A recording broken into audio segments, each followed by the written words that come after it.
क्या मुझे न्याय मिलेगा? आप लोगों ने आज से 8 साल पीछे ले चलता हूँ। रायबरेली का बहुचर्चित रवि सिंह हत्याकांड। आज भी पीड़ित न्याय नहीं मिला है पीड़ित को। वही मृतक की बहन कह रही है कि शुरुआत में कहा गया था कि मेरे भाई की मौत केवल एक सड़क दुर्घटना थी, लेकिन जब पोस्टमार्टम रिपोर्ट आई तो उसमें कई अहम सवाल खड़े कर दिए। तो सोचने की बात है कि आखिर 8 साल हो गया, अभी भी पीड़ित को न्याय नहीं मिला। ये कोई कहानी नहीं है, ये उत्तर प्रदेश के रायबरेली जिले की बात है और वहीं उत्तर प्रदेश सरकार के चिकित्सकों द्वारा तैयार किया गया आधिकारिक पोस्टमार्टम दस्तावेज है।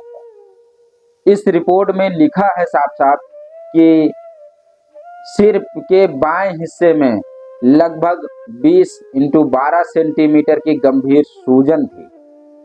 सिर पर कई स्थानों पर गहरे घाव थे, फटे हुए घाव थे। जो पोस्टमार्टम रिपोर्ट में लिखा गया वो मैं आपको बता रहा हूँ। चेहरे, गर्दन, सीने, पीठ और हाथ और पैर सहित शरीर के विभिन्न हिस्सों में खरोंच, सूजन और गंभीर चोटों का भी उल्लेख किया गया है। पीठ के पिछले हिस्से में कई गंभीर चोट हैं, वो भी पोस्टमार्टम रिपोर्ट में दर्ज है। आंतरिक परीक्षण में सर यानी खोपड़ी की फ्रंटल बोन बाएं हिस्से तथा पैराटाइल बोन कई टुकड़ों में फ्रैक्चर पाया गया है। मस्तिष्क की झिल्ली में रक्त जमाव तथा मस्तिष्क में भी उल्लेख किया गया है।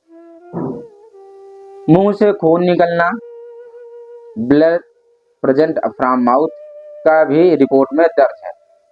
और अंत में सबसे महत्वपूर्ण बात यह है कि मृत्यु के कारण स्पष्ट रूप से लिखा गया है उस पोस्टमार्टम रिपोर्ट में कि shock and haemorrhage due to ante mortem injuries, अर्थात जीवित अवस्था में लगी गंभीर चोटों से हुए अत्यधिक रक्तस्राव और शॉक के कारण मृत्यु हुई। ये कोई अनुमान नहीं है, यह किसी व्यक्ति की राय नहीं है। सबसे बड़ी सोचने की बात, ये सरकार के चिकित्सकों जो पढ़े लिखे डॉक्टर होते हैं उनके द्वारा तैयार की गई रिपोर्ट है। जो आधिकारिक पोस्टमार्टम रिपोर्ट होती है उसमें ये निष्कर्ष है। उस पोस्टमार्टम रिपोर्ट के तथ्याधिक आधार पर हम आपसे बात कर रहे हैं।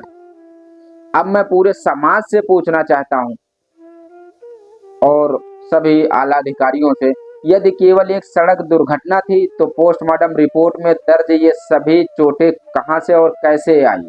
क्या कहती हैं? क्या पोस्टमार्टम रिपोर्ट झूठी बनाई गई या पोस्टमार्टम रिपोर्ट में हेराफेरी की गई या मृतक रवि सिंह की मृत्यु का चिकित्सीय कारण भी झूठा है? पिछले कई वर्षों से मुकदमे चल रहे हैं, पीड़ित दर भटक रही है। डीवीआर की जंग, हार्ड डिस्क में जंग, सीडी में जंग। क्या आखिर पोस्टमार्टम रिपोर्ट की सच्चाई भी एक जंग लगने लगी? क्या इस सरकारी दस्तावेज की सच्चाई को भी समय और बहानों के नीचे दबा दिया गया है? बहुत सोचने की और विचारने की बात है। यह इस बार सच को रहने दिया जाए या पीड़ित की बहन रुचि सिंह कह रही है या मुझे न्याय मिलेगा? आखिर लगभग 8 साल उस पीड़ित परिवार न्याय के लिए दर दर भटक रहा है, तो आखिर मामले की सुनवाई क्यों नहीं हुई? मामला कहां है, किस सिचुएशन में है, कब पीड़ित को उम्मीद की न्याय है? ये न्यायपालिका पर सबसे बड़ा प्रश्न चिन्ह खड़ा करता है।